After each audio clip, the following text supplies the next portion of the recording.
Magandang umaga. Makiigan sa kulungan ng bagsak ng 5 suspect na damili sa isang tindahan gamit ang peking pera. Ang 2 sa mga naaresto, mga menor de edad. Darito ang exclusive report ni Haji Rieta.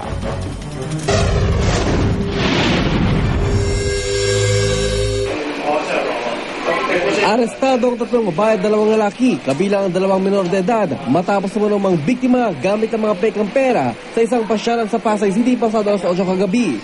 Ayon sa isa sa mga biktimang si Maricar Lumbre, bumili ang mga sospek ng damit sa kanilang tindahan kagabi. Hindi raw agad naghinala ang tindera sa mga sospek dahil mukha naman daw silang hindi gagawa ng masama.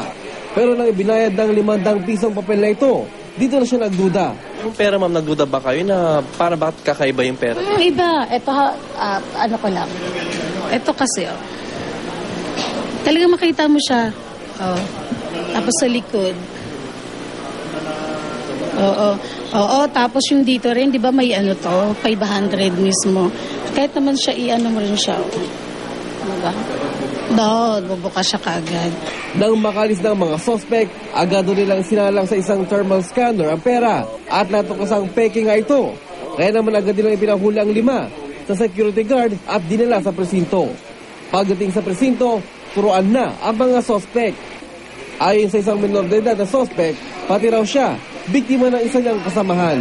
Siyempre, nagagalit, naiinis. Kasi wala naman kaming alam dyan din. Pati kami nadamay. Dapat nga, complainant din kami. Aminado naman ang tinurong pasimulo sa ginawa niyang panloloko. Sa akin po lahat galing yun. Bakit mo ginawa yun? Dolong po. Wala po. Kailangan lang din po eh. Hindi raw niya kilala kung sino ang nagbigay sa kanya ng pekeng pera. Nasa 6,000 piso ang halaga ng pekeng pera na nakupiska mula sa mga suspect. Sa mga tindera, kunwari, kailangan i-check muna nila kung talaga bang tunay or hindi. Kasi katulad nito, matcha-charge to sa tindera, hindi, sa tindera to matcha-charge. Kawawa naman sila. Posibleng maharap sa reklamong estafa at illegal possession and use of fake money ang mga suspect na kasalukuyang nasa kustudiya na ng Pasay Police. Para sa unang balita, Haji Rieta reporting.